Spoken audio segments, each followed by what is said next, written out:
नमस्कार दोस्तों, wealth sky के एक और नए इंटरेस्टिंग वीडियो में आप सभी लोगों का स्वागत है। मेरा नाम है सुधीर और बात करेंगे इस वीडियो में हम निफ्टी एंड बैंक निफ्टी के बारे में। दोनों के चार्ट को अंडरस्टैंड करेंगे, समझने की कोशिश करेंगे। यहाँ पे मार्केट में आज बाउंस देखने को मिला है, तो क्या ये बाउंस एक्सटेंड होगा या फिर दोबारा से सेलिंग देखने को मिलेगी। और जो हमारा नीचे की तरफ का टारगेट था वो मार्केट ने यहाँ पे कह सकते हैं कि आज का जो लो बना था वो करीब 21,130 का बना था। मेरा एक्सपेक्टेशन ये था कि एक बार 21,000 तक या फिर आपका 20,950 तक जा सकता है। वहाँ से फिर एक रिबाउंड मैं एक्सपेक्ट कर रहा था, बट मार्केट ने ऑलमोस्ट खुलते ही एक रिबाउंड दिया, क्योंकि एचडीएफसी बैंक भी आज करीब 2.5% नीचे खुला और उसमें काफ़ी हद तक नीचे पे कह सकते हैं थोड़ी बहुत शॉर्ट कवरिंग देखने को मिली, जिसकी वजह से पूरा मार्केट में काफ़ी एक इमीडिएटली बाइंग आई, फिर दोबारा से सेलिंग देखने को मिली। तो ये सारे जो कंडीशंस है उसको हम समझेंगे, और कल मंथली एक्सपायरी है, कल क्या हो सकता है इसको अंडरस्टैंड करने की कोशिश करेंगे। तो जल्दी से इस वीडियो को स्टार्ट करते हैं। तो सबसे पहले देखो कल क्या है, कल मंथली एक्सपायरी है और परसों हॉलीडे है आपका। तो जाहिर सी बात है मंथली एक्सपायरी में कल 3 इंडेक्स पार्टिसिपेट करेंगे और तीनों इंडेक्स मेन है, खासकर निफ्टी, बैंक निफ्टी और सेंसेक्स। ठीक है।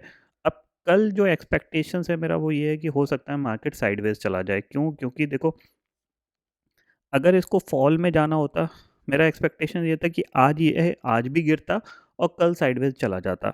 बट आज इसने क्या किया, नीचे से एक अच्छी खासी रिकवरी ऊपर की तरफ इसने दिखाई है और निफ्टी ऑलमोस्ट अपने उसी लेवल पे आ गया 21,500 के करीब, जहाँ पे एक शॉर्ट स्ट्रैडल बेचने वाले को बेनिफिट मिलता है।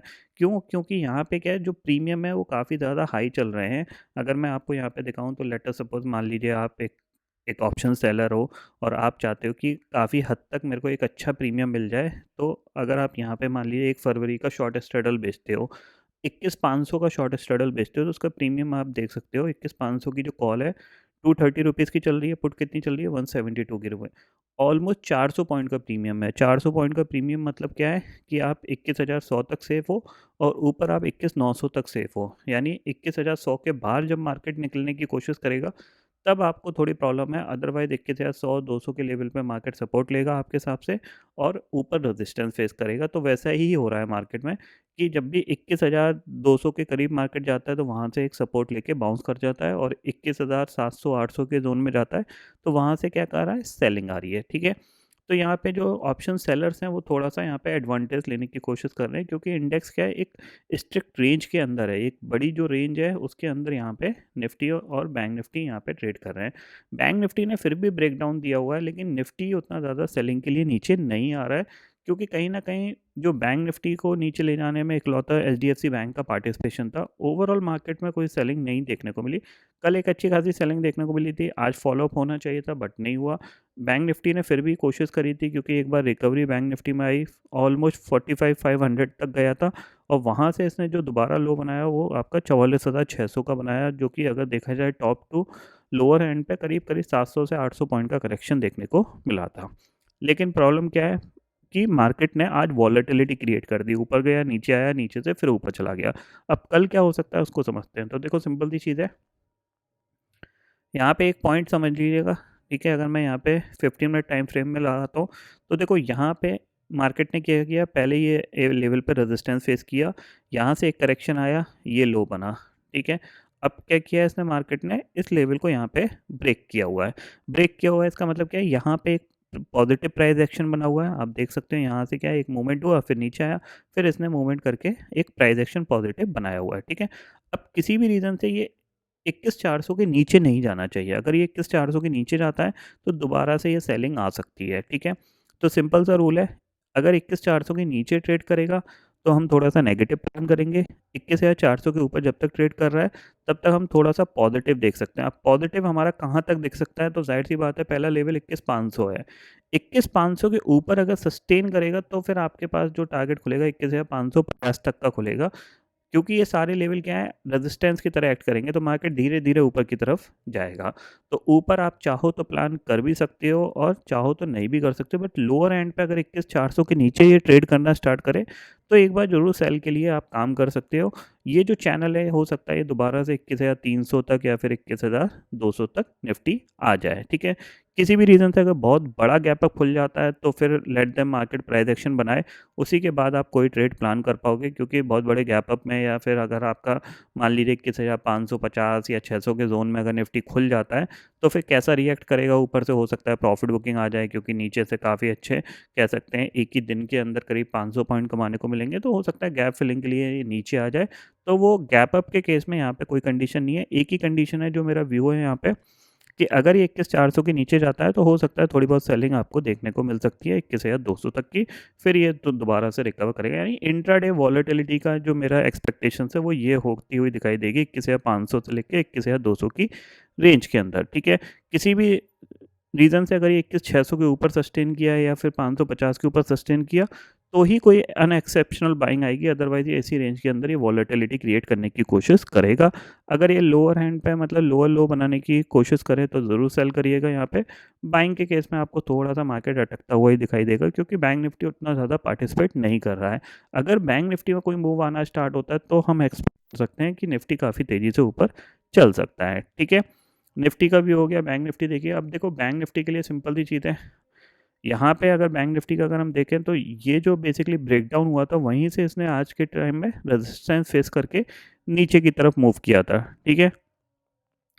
तो जाहिर सी बात है अगर ये 45,000 के नीचे दोबारा से ट्रेड करने की कोशिश करता है, क्योंकि कल भी क्या जो क्लोजिंग थी वो 45,000 के ऊपर आई, आज भी जो क्लोजिंग है वो 45,000 के ऊपर आई है, ठीक है।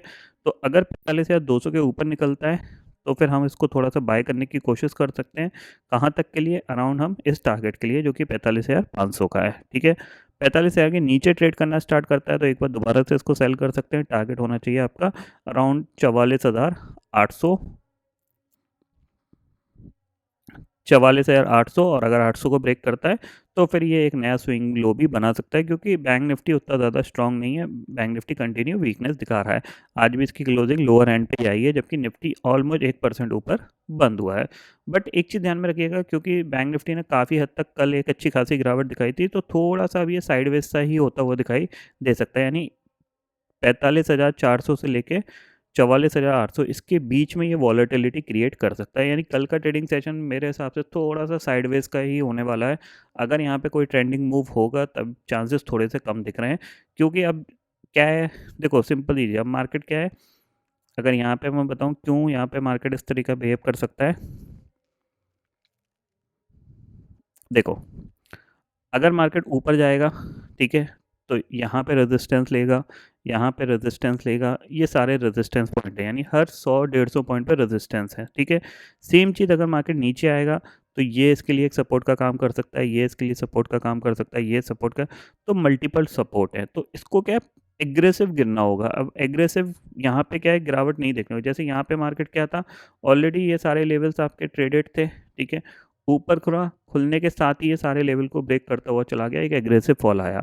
अब इस केस में क्या है, या तो मार्केट गैप अप खुलने, यानी सेम कंडीशन बने, गैप अप खुले, गैप अप खुलने के बाद सेलिंग आती हुई दिखाई दे तो आप सेल कर सकते हो। बट बैंक निफ्टी को आप थोड़ा सा नेगेटिव साइड पे ही प्ले करने की कोशिश करिएगा, क्योंकि ये कंटिन्यू वीक है, ठीक है ना।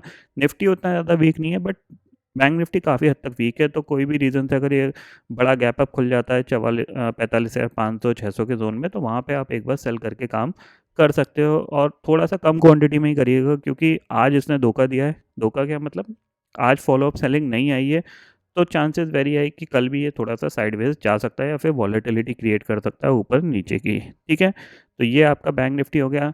सेंसेक्स की बात करें तो सेंसेक्स भी अगर आप देखोगे तो सेंसेक्स के लिए क्या है कुछ, अगर ये इस लो के नीचे ट्रेड करता है, अगर 70,600 या 650 के नीचे ट्रेड करता है तो फिर आप इस लेवल का एक्सपेक्टेशन कर सकते हो 70,300 तक का। यही यहाँ पे एक सपोर्ट का काम करके यहाँ से फिर बाउंस हो सकता है ऊपर के लेवल पे। रेजिस्टेंस जो फेस कर सकता है वो यहाँ पे 71,400 के आसपास ये रेजिस्टेंस फेस कर सकता है। यानी जैसे निफ्टी के केस में अराउंड आपका जो 21,550 से लेके 600 का जो जोन है वो एक रेजिस्टेंस का काम कर सकता है। सेम इसके लिए आपका 71,400 से लेके 71,500 इसके लिए एक रेजिस्टेंस का काम कर सकता है। वहाँ से थोड़ी बहुत दोबारा से सेलिंग देखने को मिल सकती है। यानी थोड़ा सा रेंज बाउंड के लिए आप प्लान करिएगा। आज थोड़ा सा मेरे को लग रहा था फर्दर ट्रेंडिंग हो सकता है, बट नहीं हुआ। यहाँ पे एक दो स्टॉप लॉस का यहाँ पे ट्रिगर हुए, तो उसके बाद यहाँ पे कोई पोजीशन फर्दर बनाई नहीं गई। तो यहाँ पे क्या है कि आज मार्केट ने दोबारा बाउंस दिखाया है, तो हो सकता है कि कल गैप अप खुलने के बाद दोबारा से थोड़ी बहुत प्रॉफिट बुकिंग आ सकती है, तो थोड़ा सा रेंज बाउंड है, यानी वॉलेटिलिटी यहाँ पे कंटिन्यू रहेगी टिल द बजट। ये पॉइंट आपको ध्यान में रखना है, ठीक है। तो आई होप दोस्तों ये पर्टिकुलर डाटा आपको समझ में आ गया होगा। दोस्तों फिलहाल इस वीडियो में इतना ही है। आई होप ये वीडियो आपको पसंद आएगा। वीडियो पसंद आता तो लाइक और शेयर जरूर करिएगा, और चैनल को जो सब्सक्राइब लीजिए, क्योंकि मैं सुधीर लेके आता रहूँगा हर दिन आप नए नए वीडियो।